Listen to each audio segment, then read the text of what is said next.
এক্সেলের কাজটা করবো। এখানে বলছে prepare and save the spreadsheet to your created folder with name, your name tabulation sheet. আচ্ছা, আমরা যে ফোল্ডারটা ক্রিয়েট করছি এই ফোল্ডারটা আমরা একটা কী করবো, নতুন একটা স্প্রেডশিট ফাইল ওপেন করবো। আচ্ছা, এখানে যে নিউ যে কী করবো, ওপেন ফোনে ক্রিয়েট করবো। আচ্ছা দেখেন, তাহলে এখানে আপনার নাম যদি হয় ভি আন্ডারস্কোর টেবুলেশন শিট, আচ্ছা দিয়ে ডাবল ক্লিক করলেন।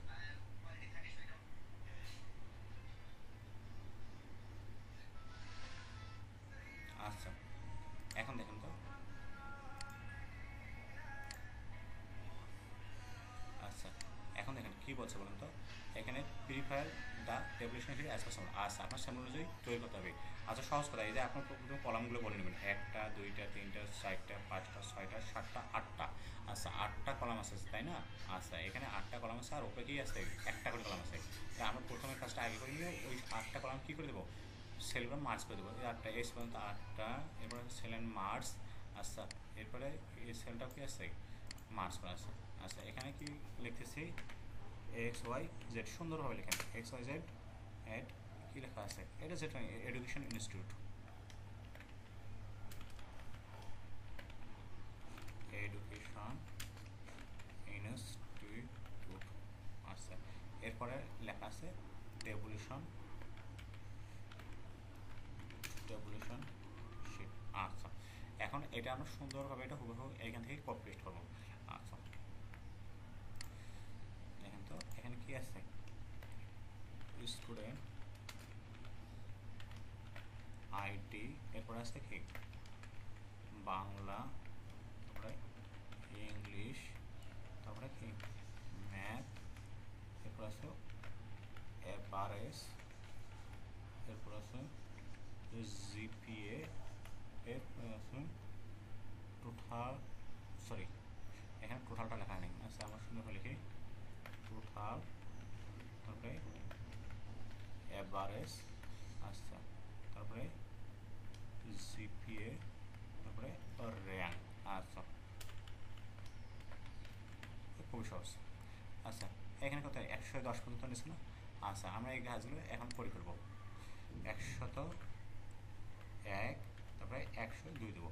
আচ্ছা এরপর আপনার যেটা সহজ কাজ, যেটা খুব ইজিলি করতে পারেন, এই যে এটা এইভাবে ড্র্যাগ করবেন, ড্র্যাগ করে যে নেসেস ফোর প্লাসটা যখন আসবে যে কন্যা ডেসের ভিতরে 110 পর্যন্ত রোলগুলো। আচ্ছা দেখি বাংলায় কী কথা আছে, বা আচ্ছা এইগুলো আমি এইভাবে ধরে তাহলে আমার পরিশ্রম কম করতে হচ্ছে। আচ্ছা এরপরে ইংলিশে দিচ্ছি, ইংলিশে 45, এরপরে দিচ্ছি কি 56। আচ্ছা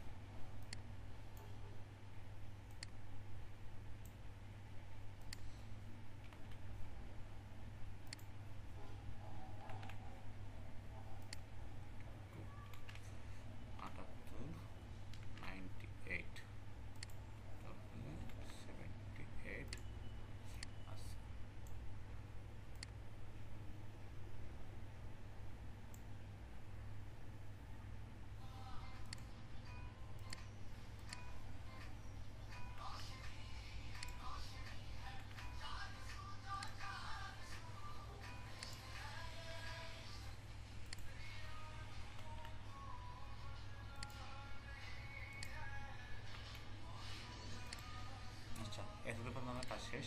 আচ্ছা এখন যে কাজটা করতে হবে, এই যে এখানে কন্ডিশন দেখতে হবে। আচ্ছা এখানে কন্ডিশনে কী বলা আছে বলেন তো, calculate total only for those student who past all subject, অর্থাৎ পাস মানে হচ্ছে 33, কি তারাই পাস করবে, যারা কী করবে যারা কী করবে অল সাবজেক্টে পাস করবে। অল সাবজেক্টে এখানে 3টে সাবজেক্ট আছে, those are students who past all subject, all subject 3টে সাবজেক্টে পাস করে। আচ্ছা যদি এখানে কন্ডিশন দিচ্ছে, তাহলে আমাদের এখানে ফাংশনটা ব্যবহার করতে হবে।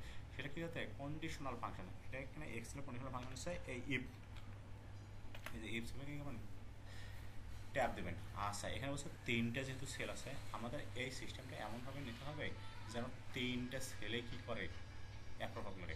আচ্ছা আমরা যে উৎপাদকের ম্যাথগুলোতে সেরকম করি না, মাঝে মাঝে যখন কী থাকে প্রতিটা যখন টার্মগুলোতে প্রতিটা মান যখন সমান থাকে, তাহলে একটা করে আমরা কমন নেই, এরকম বাংলায় যেমন বলে যে রহিম এবং করিম যাবে, আচ্ছা মানে দুইজন বুঝাচ্ছে, আমরা এখানে হচ্ছে কি তিনটা ছেলে থাকবে, তাহলে এই জন্য আমাদের এই যে এক্সেলের যে প্রসিডিওর আছে এখানে বলতেছে যে আপনি অ্যানটা প্রথমে লিখবেন, অর্থাৎ যে কনজাংশনটা আছে সেই কনজাংশনটা প্রথমে লিখবেন। এখানে আপনি অরও দিতে পারেন, অ্যানও দিতে পারেন, অর দিলে হবে যে কোনো একটা আসলে ওকে। তাহলে কী করবে, টেস্ট কন্ডিশনটা কী করবে, ট্রু হবে। আচ্ছা এখানে আমাদের বলছে তিনটা যে ছেলে আছে, তিনটা ছেলে আপনাদের টেস্ট কন্ডিশন স্যাটিসফাইড করতে হবে। তাহলে আমরা তিনটা কন্ডিশন যদি টেস্ট কন্ডিশন স্যাটিসফাইড করতে চাই, এই জন্য আমাদের অ্যানটা প্রথমে লিখতে পারেন।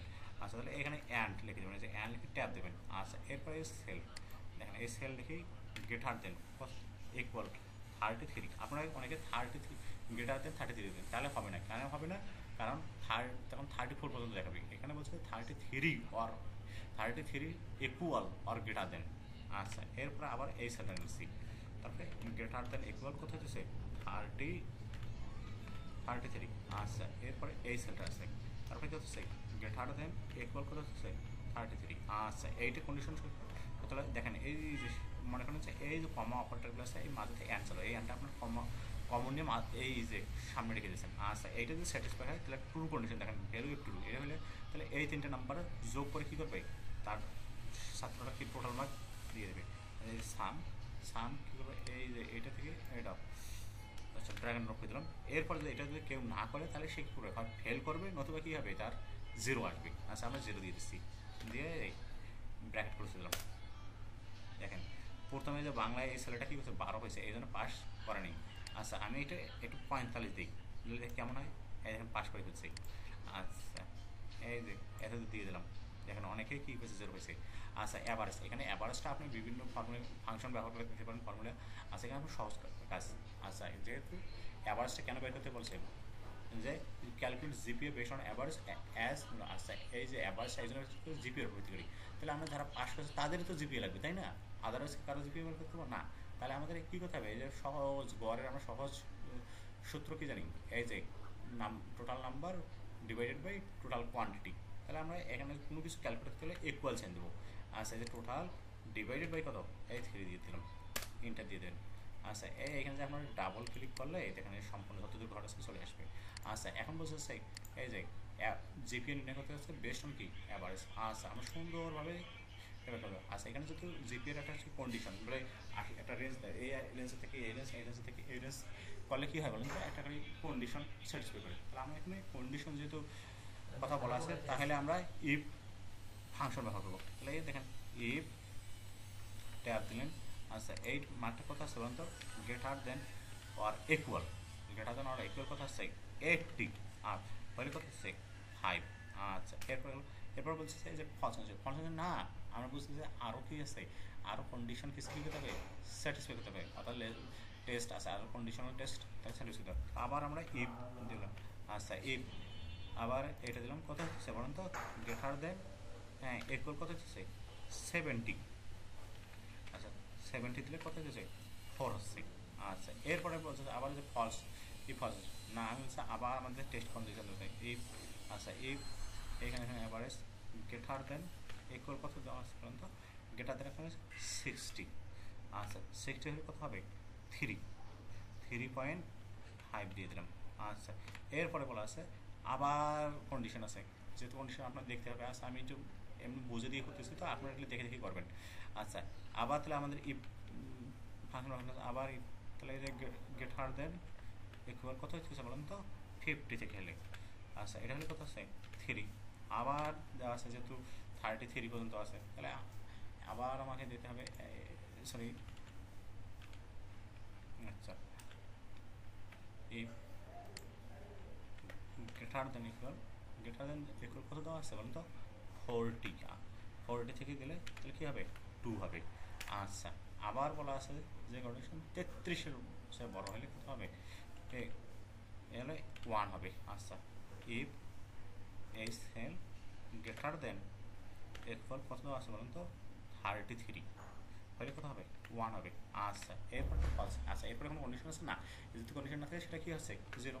আচ্ছা এরপর আপনি ব্র্যাকেট ক্লোজ করে দেন, অর্থাৎ যখন ব্র্যাকেট ক্লোজ করবেন তখন এটা কি এই হিন্সটা লেফট দিকে সরে যাবে। আচ্ছা আমি যতক্ষণ পর্যন্ত এই হিন্সে থাকবো ততক্ষণ পর্যন্ত ব্র্যাকেট দিতে থাকবো।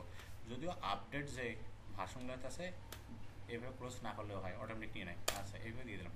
আচ্ছা এখন আমাদের এই যে এইখানে যে এইখানে দেখেন ক্লিক করলাম, সুন্দরভাবে চলে এসেছে সবগুলো। আচ্ছা দেখেন অনেকে কী করছে যে আবার 33.5 পেয়েছে। আচ্ছা এখানে এই যে এই নাম্বারটা অনেকগুলো বেশি হয়েছে, এগুলো একটু কমই দেওয়া যায়, 8, 9, তারপরে দেখি অটোমেটিক্যালি সবগুলো চেঞ্জ হবে। আচ্ছা 45, এগুলো আমরা জাস্ট সিলেক্ট করে দিচ্ছি, 78।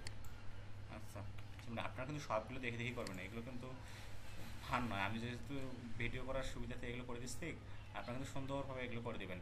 আচ্ছা যাই হোক, এই যে যারা দেখেন যে ফেলে যে 32.3 হয়েছে, এরা কিন্তু পাস করেনি। আচ্ছা এরপর একটা জিনিস বলছে যে এরপরে হচ্ছে র্যাঙ্ক বার করতে বলছে, rank according to total use. আচ্ছা টোটাল নাম্বার আপনি কী করতে হবে, আপনার র্যাঙ্ক বার করতে হবে। আচ্ছা এইখানে যে একটা র্যাঙ্কের কাজ করবেন, আর এনকে লিখে দেবেন, এই যে তারপরে এই ডাউন এরো দিয়ে কী করবেন, ট্যাব ক্লিক করবেন। আচ্ছা এরপর নাম্বার, আচ্ছা এই যে টোটালের এইটাকে সিলেক্ট করবেন, এইটাকে সিলেক্ট করতে হবে, করার পরে একটা কমা দিতে হবে, মানে ওই নাম্বারটা আপনাকে দেখাইতে হবে যে ওই নাম্বারটা কত নম্বর পজিশনে আছে, আচ্ছা কাদের সাপেক্ষে আছে, এই তাহলে দিতে হবে যে রেফারেন্স কাদের সাপেক্ষে, তাহলে এই যে এটা সম্পূর্ণ।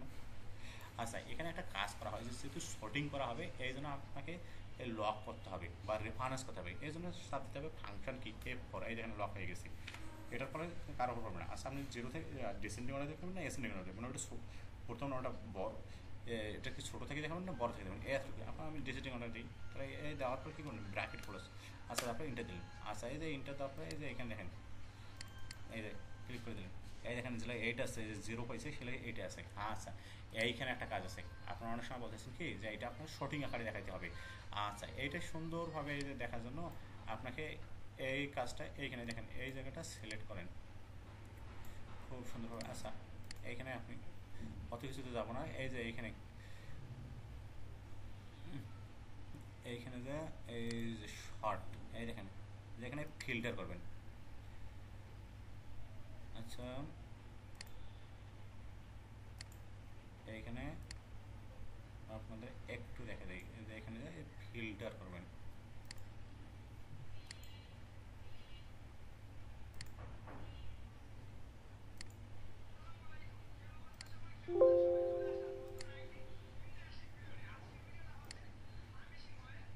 আচ্ছা তার আগে কিছু কাজ আছে, দেখেন এখানে কিছু উঠে গেছে, এইখানে আপনি ধরবেন, ধরার পর আচ্ছা এই কাজটা আগে করে দিই, এটা একটু বড় করে দিই তাহলে আপনাদের জন্য সুবিধা হবে।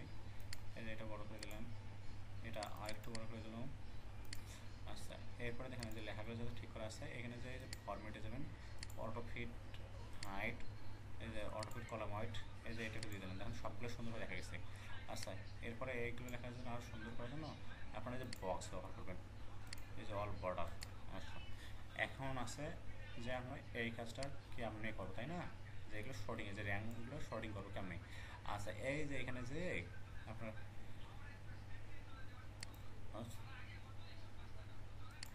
এই যে ফিল্টার করছি, এই যে ফিল্টার করার পর এই যে দেখেন যে শর্টিংয়ের যে ফিল্টার। আচ্ছা এরপর আপনি এই দেখেন এখানে ক্লিক করুন, এখানে শর্টিংটা কি স্মল থেকে লার্জেস্ট হবে না লার্জেস্ট থেকে স্মল হবে, এই দেখেন সবগুলো চলেছে স্মল থেকে লার্জেস্ট। মূলত এই যে আমাদের সেলগুলো যাতে উলট পালট না হয় এইগুলো চেঞ্জ করার জন্য মূলত ওই সেল লকটা করা হয়েছে।